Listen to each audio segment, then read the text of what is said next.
Se o inferno não existe, como explicar 2 Pedro 2, verso 4? Eu sou Ezequiel Gomes, você está no canal Vem Senhor Jesus, e eu decidi fazer uma série de vídeos relativamente curtos comentando as falas de Carlos Augusto Vailate em seu último debate no Vejam Só sobre o tema aí do inferno, em 2 Pedro capítulo 2, verso 4, ele falou também do verso 9, e eu gostaria então de comentar as falas do Vailate, tá bom? Eu não vou fazer um comentário do debate, porque eu confesso para vocês que eu não assisti o debate. Mas Ezequiel, como é que é isso? Como é que funciona? Vou explicar para vocês. Quando veio a notificação de que o debate estava no ar, eu estava sem tempo para assistir imediatamente, mas eu cliquei, né, no link e fui redirecionado até a página do debate, dei uma pausa ali, não comecei a assistir o debate, e fui dar uma olhada nos comentários, né? Então comecei a ler alguns dos comentários e alguns desses comentários me chamaram bastante a atenção, falando assim, né, da excelente participação do pastor Carlos Vailate, em especial no fechamento do debate. E aí aquilo me chamou a atenção. Então eu fui, movia lá o vídeo para os 5 minutos finais do vídeo e assisti o finalzinho, né, que foi a última fala do Carlos Augusto. Então eu assisti a fala dele e pensei assim, nossa, não consegui entender assim, por que as pessoas acharam esse fechamento muito bom, muito interessante, né? Alguns colocam nos termos assim do irrefutável, que colocou ali as verdades a respeito do inferno e não sei mais o que.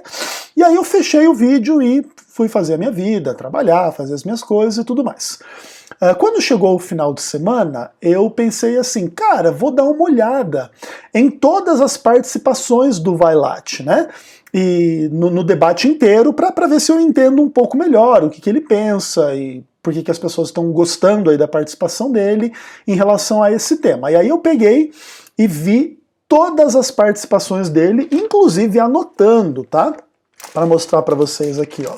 Anotações de frases por frases daquilo que o Carlos Augusto Vailate disse durante o debate. E eu não assisti o debate inteiro, então eu não assisti nem a apresentação dos dois debatedores, nem a matéria de abertura, nem nenhuma das falas do Sérgio Monteiro, e assisti só as partes do Carlos Augusto Vailate. Então eu não vou fazer um comentário do debate, porque não assisti, não vou nem elogiar nem criticar a postura do colega adventista, e vou simplesmente fazer aí as minhas considerações em relação às definições, às argumentações do Vailate, beleza? Nessa sériezinha eu quero fazer vídeos curtos, não vou fazer vídeos longos de grandes exposições e grandes análises, mas vou analisar todos os argumentos e todas as questões levantadas pelo Vailate, ainda que em vídeos curtos. Quero tentar fazer vídeos de no máximo 10 a 15 minutos, talvez até menores do que isso, tá bom?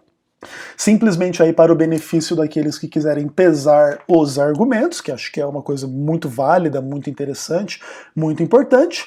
E nesse vídeo introdutório eu gostaria só de falar um pouquinho do Vailate e do tema do debate, tá bom? Então, começando a falar sobre o debatedor. Não é novidade para ninguém que o Carlos Augusto Vailate é um dos melhores debatedores do Brasil, e a gente fala essas coisas não é para alimentar o ego dele, né? Ele naturalmente tem os seus pecados, tem os seus problemas, tem os seus defeitos, precisa trabalhar com as questões talvez aí que possam vir em função, né, do reconhecimento dele como uma pessoa capacitada, inteligente, legal. Então, se em algum momento ele se tornar orgulhoso, vaidoso, qualquer coisa nessa direção, são coisas que ele mesmo tem que cuidar diante da espiritualidade dele, da humildade, do amor, da fé, da questão assim de que a gente não tem nada de nós mesmos, tudo é dom de Deus, é graça de Cristo. E eu, sinceramente, não creio que o Vailate tenha muito problemas com esse tipo de coisa, mas a gente nunca sabe o íntimo do coração, tá? Então a gente elogia o Vailate porque de fato o Vailate demonstra ser uma pessoa que, a despeito das suas limitações e dos seus defeitos, é uma pessoa capacitada, estudiosa, com bom conteúdo, boa retórica, ainda que não dê para comprar o pacote completo das ideias do Carlos Augusto Vailate nas questões de uma forma geral. Eu e o Vailate, né, acabamos militando do lado do arminianismo em contraposição ao calvinismo. O Vailate, inclusive, com um trabalho muito mais amplo do que o meu dentro desse sentido. Pelo menos assim em termos de reconhecimento da comunidade arminiana. Então o Vailate é reconhecido como um grande porta-voz do arminianismo. Eu também, né, trabalho em prol do arminianismo em contraposição ao calvinismo, mas em função de eu ser adventista, essa relação com os arminianos é um pouquinho mais complicada, e tudo bem, faz parte, né? E seja como for, eu também discordo em relação a algumas opiniões e argumentos do Vailate em relação a arminianismo, da doutrina da expiação e meia dúzia de coisinhas, o que também é natural, mas concordo com 95% das coisas que o Vailate fala em termos de arminianismo. Em relação, porém, ao tema do debate, a gente começa a perceber que não importa o quanto uma pessoa seja capacitada em termos acadêmicos, se ela partir de pressupostos equivocados, ela vai chegar a conclusões equivocadas. E aí a gente vai falar um pouquinho sobre os equívocos do Carlos Augusto Vailate em relação ao tema do inferno e da alma e do tormento eterno e coisas nessa direção. A gente vai então enfatizar as nossas discordâncias do Carlos Vailate, mas já então na introdução deixando claro que essas discordâncias são em relação a questões específicas, tá bom? Não é uma discordância geral, não é uma consideração de que o Vailate é o herege demoníaco que vai pro inferno queimar eternamente, não, né? Isso a gente também nem crê que assim é, e mesmo que seja condenado ao inferno e à segunda morte, não seria torturado eternamente, o que inclusive é um alívio, né? E a gente vai entender então que as nossas discordâncias serão colocadas de forma clara, veemente, como é a minha personalidade natural, mas em nenhum momento a gente vai tentar desrespeitar o Carlos Augusto Vailate em função das discordâncias. Se alguém ler as coisas nesses termos, estará lendo as coisas de forma equivocada. E aí eu termino esse vídeo comentando o tema do debate, né? Se o inferno não existe, como explicar 2 Pedro 2, verso 4?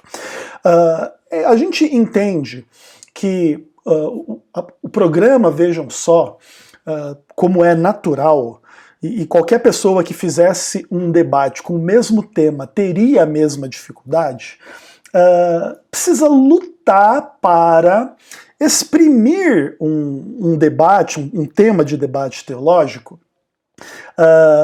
em uma frase curta que chame a atenção das pessoas e que represente ali mais ou menos o que será debatido. Tá? Entretanto, veja como que é difícil colocar esse tipo de tema em debate. Por exemplo, em nenhum momento existe a ideia de que os adventistas negam a existência do inferno. O que acontece é que os adventistas têm uma percepção de que a compreensão popular a respeito do inferno está equivocada. Tá? Então, a forma mais correta, acadêmica de se colocar o tema do debate em si, não é exatamente assim, se o inferno não existe, como explicar tal coisa. Se a noção popular do inferno está equivocada, e na verdade a natureza e a manifestação do inferno, enfim, ocorrem de uma forma muito diversa do que as pessoas imaginam no nível popular ou mesmo, né, no nível acadêmico das pessoas que supõem imortalidade da alma e tormento eterno. Então, como explicar, 2 Pedro 2, verso 4, que tem uma referência ao inferno no qual os anjos ali foram lançados, reservados para um castigo e alguma coisa nessa direção, como que isso funciona? Existe aí uma contradição entre esta percepção de que o inferno popular e acadêmico aí dos imortalistas não é correto, e 2 Pedro 2,4, que supostamente será que é um texto que fala do inferno nesses termos clássicos do lago de fogo, de tortura eterna, inescapável e infinda? Como que é e como que não é. Agora veja, né? Vocês percebam que a minha forma de explicar um pouco o tema do debate é muito mais prolixa do que o Vejam Só coloca. Se o inferno não existe, como explicar 2 Pedro 2,4? Então a gente vai dar, assim, né, o benefício da dúvida e também da dificuldade para o Vejam Só, de fato, né, tentar colocar as coisas da melhor forma possível. Entretanto, a gente já identifica que o tema do debate, ele parte de um pressuposto equivocado, que se o inferno não existe, não, esse não é o ponto. O inferno existe, mas sua manifestação não ocorre nos termos do que teólogos e crentes de uma forma popular imaginam, tá bom? E inclusive já cria um certo preconceito em relação aos possíveis ouvintes do debate, né? A gente não pode esquecer que, infelizmente, dentro do cristianismo existe muita gente burra, maldosa, ignorante e preconceituosa. Então, se você parte de um tema do tipo, se o inferno não existe, como explicar tal coisa, como quem diz, ó, um desses debatedores aqui nega que o inferno existe, e as pessoas estão muito acostumadas com a ideia de que se você não obedecer Deus, se você não crê no evangelho, se você não for um crente XYZ, você vai pro inferno. Então, a suposição de que inclusive nem existe inferno já coloca assim a maioria dos crentes, o que o idiota vai falar para dizer que aquilo que Jesus ensinou e a Bíblia ensina não existe? Então isso acaba, colocar o debate nesses termos, acaba colocando, né, o adventista ali no debate numa situação como se ele negasse a palavra de Deus, e vamos ver o que o idiota diz, e vamos colocar um cara fera para desmontar e destruir as idiotices que o cara fala, né? Então isso acaba tornando o debate um pouco desigual, é um pouco difícil contextualizar tudo isso que eu estou explicando aqui para você lá no debate. A gente sabe que os debates sempre têm pouco tempo para ambos os debatedores.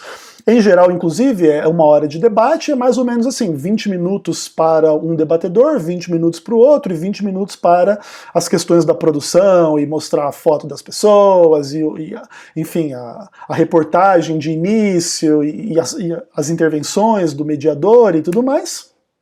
Então, em 20 minutos é natural que é difícil explicar o tema e o contexto e os conceitos corretos ou os conceitos errados, então é um pouco complicado, né? Mas então fica aí a minha primeira introdução em relação ao assunto. Então eu não vou fazer uma análise do debate, dos argumentos e contra-argumentos, até porque ainda não vi o debate inteiro, vou assistir quando tiver um pouquinho mais de tempo, mas vou avaliar todas as falas do nosso amigo Carlos Augusto Vailate e colocar ali os contrapontos bíblicos às noções e às ideias que ele defendeu, tá bom?